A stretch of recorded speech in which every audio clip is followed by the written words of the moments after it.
Dans cette séquence, je vais vous présenter les spécificités du modèle RDF relatives à la représentation de groupes. Le type BAG est prédéfini dans le modèle RDF pour représenter des groupes de ressources ou de valeurs littérales sans ordre. On pourrait choisir de représenter l'énoncé utilisé pour illustrer les séquences précédentes en déclarant le groupe des auteurs du document doc.html et en indiquant ce groupe comme valeur de la propriété author. C'est ce que montre le graphe sur cette diapositive. La composition du groupe est alors représentée en listant ces éléments à l'aide des propriétés RDF 1, 2, 3, etc.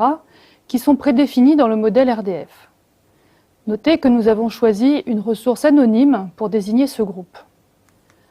Dans la syntaxe XML, cette ressource anonyme de type BAG est représentée par un élément RDF BAG. Puisque la ressource est anonyme, cet élément n'a pas d'attribut RDF about. Cet élément BAG, qui représente la valeur de la propriété author, est fils donc de l'élément XML représentant cette propriété. Les triplets représentant la composition du groupe sont représentés par des éléments XML RDF-LI, fils de l'élément BAG, qui seront interprétés comme des propriétés RDF_1, 2, 3. Les valeurs de ces éléments sont les éléments du groupe. Voici la sérialisation en Turtle du même énoncé RDF. Les crochets représentent la ressource anonyme désignant le groupe, valeur de la propriété author. Entre les crochets, on indique que cette ressource est de type BAG et est sujet de 3 propriétés RDF-LI. Le type sec est prédéfini dans le modèle RDF pour représenter des groupes ordonnés de ressources ou valeurs littérales. Syntaxiquement, son utilisation est similaire à celle du type BAG. Sémantiquement, les éléments d'une ressource sont ordonnés. On exprimerait avec cet énoncé sur la diapositive que Fabien est premier auteur, Catherine second auteur et Olivier troisième auteur du document doc.html. Les propriétés RDFI prennent alors tout leur sens. Le type alt est prédéfini en RDF pour exprimer des alternatives. Par exemple, il est utilisé dans cet exemple pour exprimer une valeur littérale en français ou en anglais. Syntaxiquement, son utilisation est similaire à celle des types BAG et set. Les collections. Elles permettent de représenter des listes exhaustives et ordonnées de ressources ou de valeurs littérales. Contrairement aux séquences, ces listes sont fermées.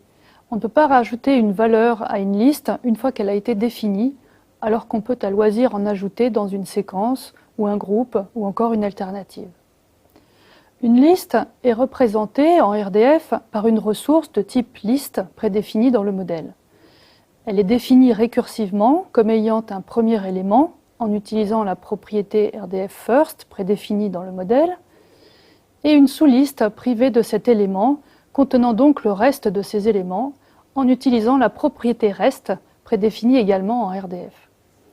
Une liste ne contenant qu'un unique élément a pour reste la liste vide désignée par la ressource nil prédéfinie en RDF. Dans la syntaxe XML, les triplets représentant une liste peuvent être sérialisés comme tout autre triplet. Une syntaxe plus compacte est également possible, qui consiste à indiquer qu'une propriété a pour valeur une liste par un attribut RDF parseType égale collection dans l'élément XML représentant cette propriété. Dans notre exemple, c'est le cas de la propriété author représentée par un élément XML author. Les éléments de la liste sont alors représentés par des éléments RDF description, fils de l'élément author. Dans la syntaxe Turtle, une liste est représentée par des parenthèses contenant les éléments de la liste.